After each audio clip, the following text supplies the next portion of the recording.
June 29th, 2016, our lives changed forever. A virulent man-made virus had been mysteriously released into the population, mutating the infected into ravenous flesh-eating zombies. The outbreak had claimed untold lives, but somehow my wife and I had managed to survive. We escaped the carnage of the cities by driving deep into the countryside, hoping to find relative safety at our parents' farm. When we arrived, we were relieved, not only to find her parents still alive, but with the help of the locals, they had managed to fortify the farm. The granary held enough grain to feed us for months, and we had plenty of ammunition.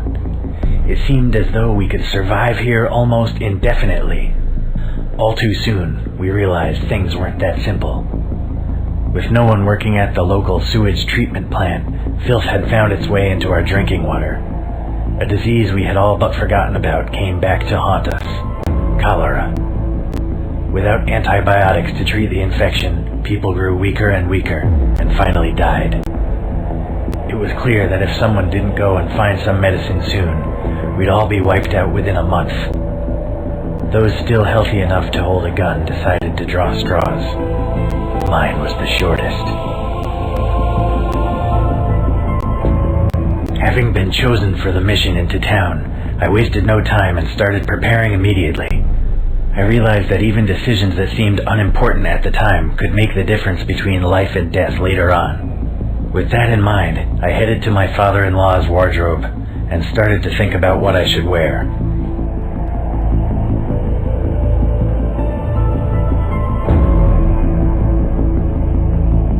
I chose to wear the old man's combat fatigues.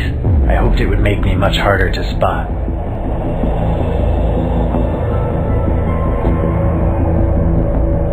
I knew that I was heading straight into a meat grinder. Zombies still wandered the streets, devouring any living thing that crossed their path. I knew that confrontation with the infected was inevitable, and so after I got dressed, I headed straight for the armory.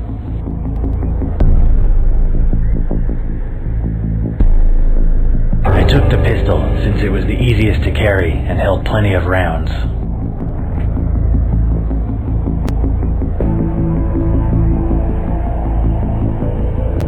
Having armed myself, I grabbed a rucksack to carry some additional supplies. It was imperative that I traveled light so I could complete my mission as quickly as possible. My fellow survivors were counting on me getting back with antibiotics as soon as possible, and the risk of being unable to outrun the infected was one I wasn't willing to take.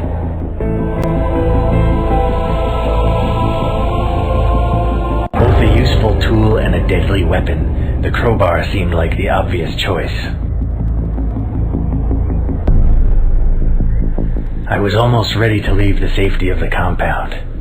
For the first time since arriving, I felt truly afraid. I knew that I may never return from this mission, but if I didn't go, what little remained of my family would be wiped out. I knew my wife was sick, and unless I got her the medicine soon, after all we'd been through, I couldn't let it end like this.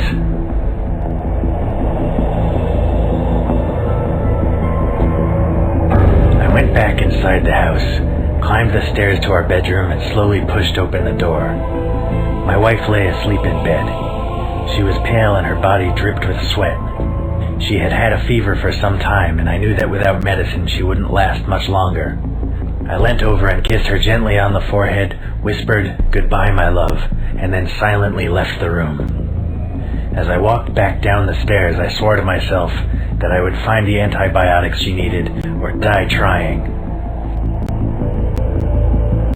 I took a deep breath and stepped out of the compound into the wasteland beyond.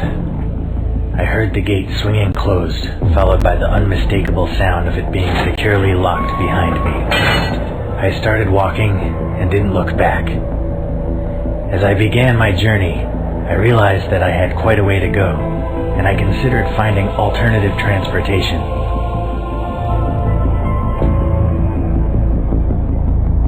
I had to walk quite a while before I eventually spotted an old and slightly rusty bicycle sticking out of a hedgerow. It wasn't in very good shape, but it was about rideable, and still a hell of a lot quicker than walking. Unfortunately, just before I reached the outskirts of town, the chain snapped. I would have to continue on foot, but at least I saved myself a lot of time and effort. After a couple of hours, I eventually came to the outskirts of town. The place had been pretty run down even before the outbreak, and I had struggled to imagine it being any worse than I remembered. I was wrong. Once the streets had been the home of petty gangs and prostitutes, but now they were littered with decaying, half-eaten corpses. The air was thick with flies, and maggots crawled and squirmed among the bodies. I took a moment to regain my composure, and then pressed on, trying not to notice what I was standing on. As I turned the corner, I saw another man standing some distance down the road. I had no idea if it was a survivor like myself, or one of the infected.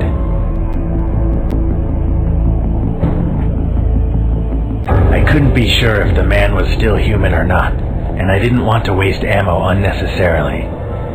There were plenty of cars and other debris between us, so I decided to carefully sneak past him instead. He didn't seem to notice me. Having dealt with the situation, I continued on down the street towards a small chemist.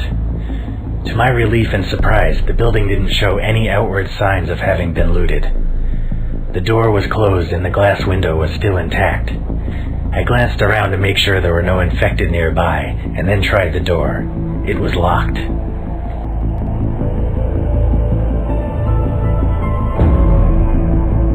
I took out the crowbar and wedged it between the door and the frame. With a little bit of effort, I was able to lever the door open, allowing only a brief cracking noise to give away my position.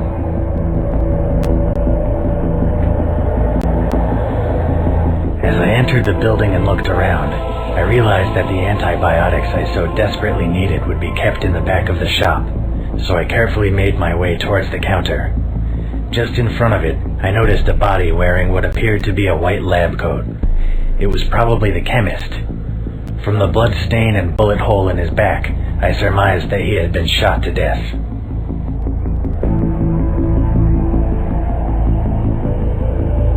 I carefully walked around the body and headed for the back room. No point wasting time. As I walked into the back room, my heart sank. While the front of the shop had been left untouched, looters had clearly broken in at the back and taken all the medicine. Most likely, drug addicts in search of a fix. I searched everywhere, but the only thing left was a few tubes of hemorrhoid cream. I made my way back to the front of the shop and realized that my mission was far from over. I wondered if I could find any extra supplies before continuing.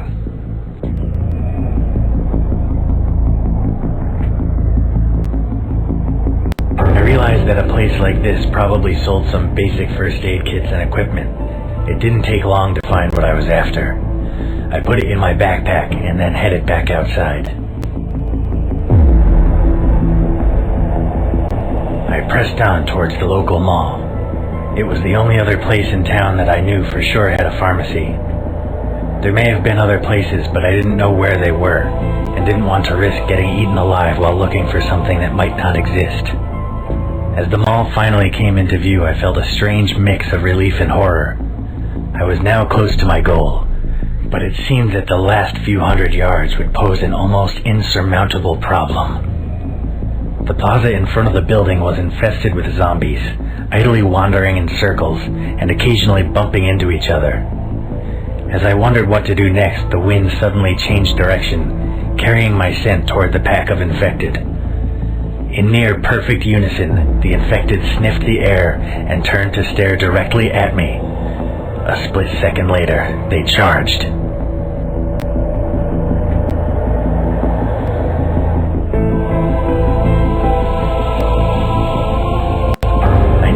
Stand a chance against the oncoming mob of post-human cannibals, so I turned on my heels and fled as quickly as I could.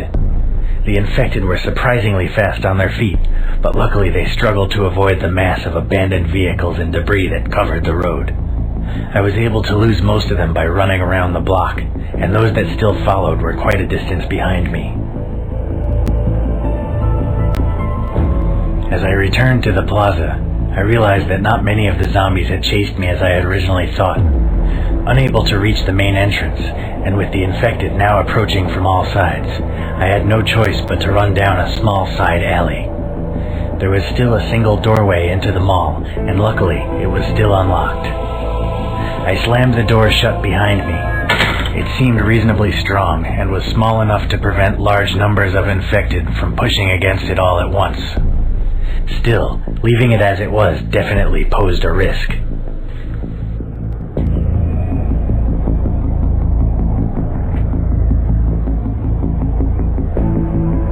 I closed the bolts on the door and then quickly looked around for something to barricade it.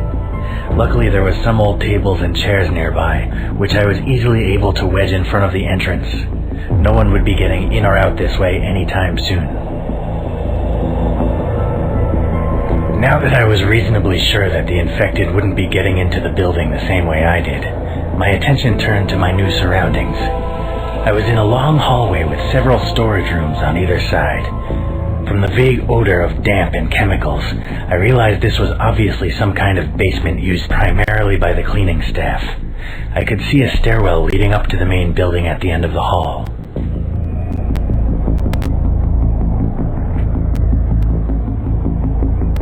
I carefully explored the various side rooms, making sure that none of the infected had made a home here. Fortunately, this part of the building was empty, but I soon realized that some of the rooms posed a serious problem for security. Several of the windows had been smashed in the chaos following the outbreak. Since I didn't have the time or resources to block up every one, I instead closed all the interior doors and wedged chairs under the handles.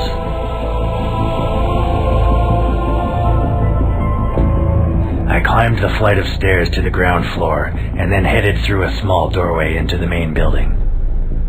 The mall was eerily quiet, and despite my best efforts to keep a low profile, every footstep seemed to echo throughout the entire building. The shutters on most stores had been closed, presumably in an attempt to keep the infected from roaming freely. Frequent bloodstains were an ever-present reminder of how little the shopkeepers had achieved. A sickening feeling in my gut told me this place had been the scene of a terrible massacre. As I slowly made my way to the central square, I recalled that the pharmacy was up on the second floor. I could see no signs of life, human or otherwise, and so decided to ascend the nearest escalator and secure the medicine the folks back at the farm so desperately needed. Before I could reach it, the silence was broken by a tremendous bang, swiftly followed by something whizzing an inch past my head. Someone had taken a shot at me. I immediately dove for the nearest pillar as several more bullets were fired. Amazingly, I wasn't hit. The pillar offered temporary respite from my assailants, but it would only be a matter of time before they outflanked me. I couldn't see them, but I could hear them maneuvering on the floor above. I had to act fast if I was to have any chance of survival. I realized that they had me totally pinned down, and that my chances of surviving a firefight were slim. My only hope was to try and convince them to let me live. I cried, "I'm not infected," as loud as I could. There was a pause, followed by a voice full of fear and doubt. "Prove it." He ordered me to put my gun on the ground and step slowly out from behind the pillar with my hands up. I could see no alternative, and so I reluctantly did what I was told. As I stood defenseless in the open, I explained that I hadn't been bitten, and that I meant them no harm. The survivors whispered among themselves for a moment, before one of them asked me to take off my clothes so they could see for themselves. I undressed, and a man armed with a shotgun came down to inspect me. Finally satisfied that I wasn't about to eat them, the man asked me why I was here.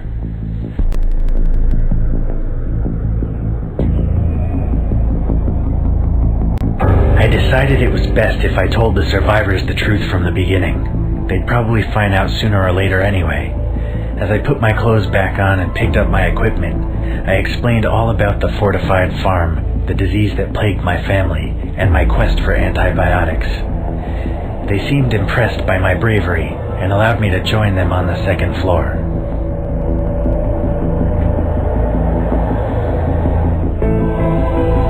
I climbed the escalator, I realized just how wise my decision to surrender had been. There were at least 20 survivors in the building, with over half of them armed with shotguns or rifles.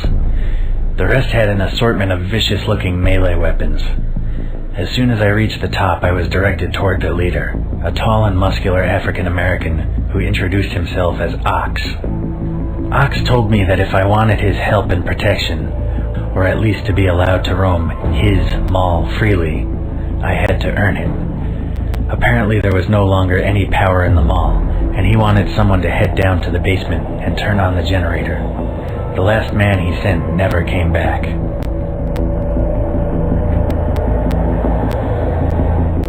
I told him I'd be happy to help, but that I desperately needed some more equipment if I was going to survive. He grudgingly agreed and got one of his lackeys to hand over some ammo.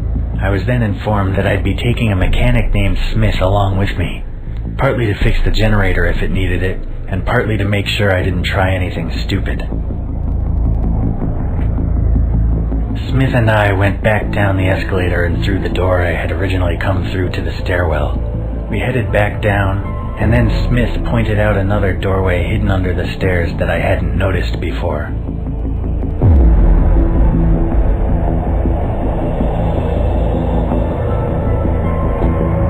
I carefully opened the door with my gun at the ready. Ox obviously thought this place was dangerous, so I kept my guard up.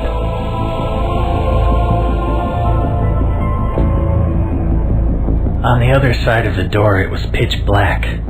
If there were any windows, they were small, and the curtains or blinds were closed. We listened carefully for any signs of the infected, but heard nothing. I wasn't about to get eaten in the dark, so I told Smith to wait while I went and found a torch. The rest of the area had been a storeroom after all, so I hoped there might just be a torch tucked away somewhere. I was in luck. The torch was small, but it offered enough illumination for us to see our way to the generator. We reached the generator. Smith promptly pulled a lever and pressed a few buttons. Apparently getting the thing up and running was as simple as that, because it immediately sprang to life. The lights in the room flashed and came on, and just in time. Our activities had disturbed a small group of infected who had been lurking in a side room, and they were now rushing toward us. I opened fire and was easily able to gun the bastards down. I breathed a sigh of relief and turned to Smith, but to my horror he was lying on the floor, bleeding heavily. In the confusion I had accidentally shot him in the leg.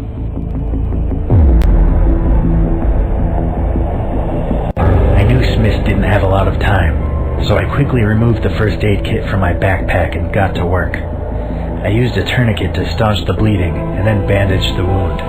It wasn't much, but it was the best I could do. I helped him to his feet, and we headed back to the group. When we reached the stairwell, we were greeted by a terrifying noise. All the gunfire earlier, and now the bright lights of the mall had attracted a large group of infected who were trying to get in any way they could. Luckily, I had securely barricaded this area when I first entered the building. It wouldn't hold them for long, but it brought us enough time to get back to the group. By the time we got back to the group, they were already celebrating. Now the power was back on and they were focused on making the most of it while it lasted. Several had gotten one of the coffee shops up and running and were busy preparing hot food and drinks. Others were setting up a games console to entertain themselves while not on guard duty. Knowing about the threat from downstairs, it wasn't particularly reassuring. Smith had lost a lot of blood and was barely conscious when we arrived. Once I told them he had been shot, not bitten, Ox ordered some of the few women among the survivors to take care of him.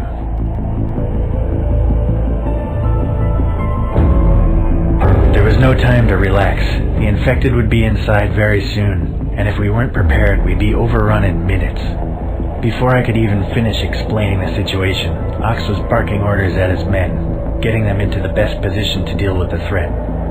They were only just in time. Suddenly, the basement door burst open, and a seemingly unstoppable horde of infected zombies charged through. The first wave was gunned down before they reached the escalator, but more and more of them just kept on coming. Every gun in the building was blazing while survivors armed with clubs and axes struggled to keep the tide of monsters from climbing the stairs. I had no idea if we'd be able to fight them off or not. I knew there was no way we'd be able to fight off the infected horde. My thoughts turned once again to my dying wife, and I realized that this might be my last chance to secure the antibiotics she so desperately needed. While the others held the infected at bay, I ran as fast as I could for the pharmacy.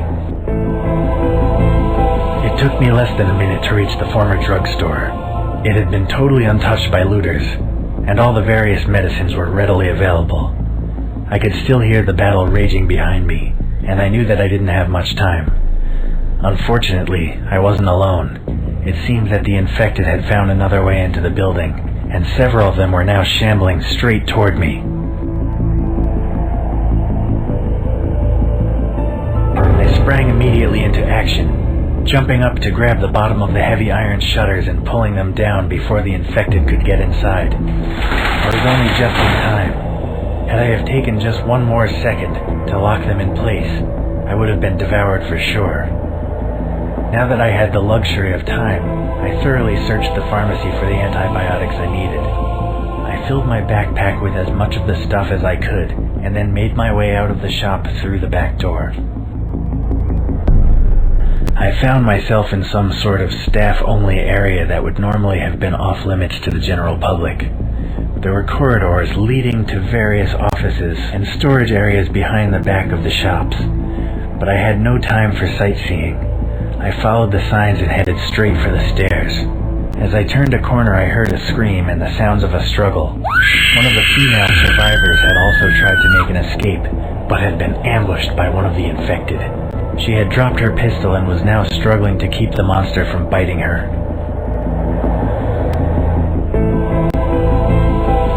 There was no way I could get a clean shot at the zombie, and even if I could, she had probably been infected already. I shot them both and then carried onto the stairs.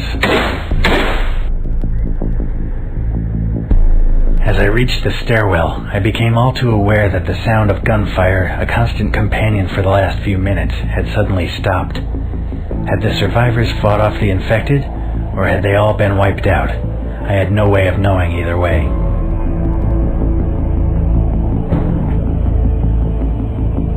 I wasn't going to risk heading back to the group. In my heart, I knew they were all dead, and either way I needed to get home to save my wife. I ran up the stairs, out of the fire escape, and onto the roof. I stepped out into the open air and breathed a sigh of relief. I was on the top level of a multi-story car park which seemed to be blessedly free of zombies. There were also plenty of parked cars in relatively good condition, perfect for a swift and safe ride home. I suddenly noticed movement out of the corner of my eye. I span round and took aim, expecting it to be one of the infected. To my relief and surprise, it was a handful of survivors who had managed to escape the carnage downstairs. Before I could meet up with them, something leaped at me from the shadows, knocking my gun from my hands and nearly pushing me to the floor. I regained my balance just in time to defend myself from the creature's next assault. As the zombie ran forward, I grabbed it by the neck with both hands. Realizing he'd be unable to bite me, I pushed him back with all my might, forcing him toward the railings. It took every ounce of strength that I had remaining, but I managed to shove the infected bastard over the edge. A few seconds later, I heard a sickening splat as his body hit the ground. Now that the immediate danger had been dealt with, I had to decide how best to get back to the ground floor. As I picked up my gun, I took another look around. There were plenty of parked cars that I could steal, and the other survivors had already begun hot wiring an SUV.